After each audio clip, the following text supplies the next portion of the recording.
In this video, I will show you how to find hidden Google activity and review the information Google has saved on your account.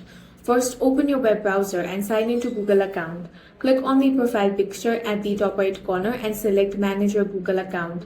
From the left-hand menu, click Data and Privacy. Then scroll down to History Settings section and select My Activity.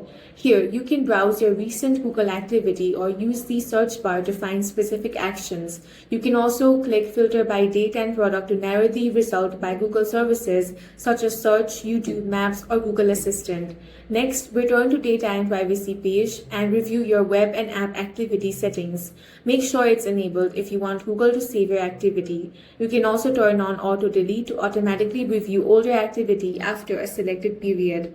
While you're there, click on the Location History and YouTube History settings. If these features are enabled, Google may be storing your location visit, watch videos, searches, and other activity. If Location History is turned on, you can also open Timeline to view the places you have visited and your travel history. That's all for this video. If you found it useful, make sure to hit the like button and subscribe for more videos like this.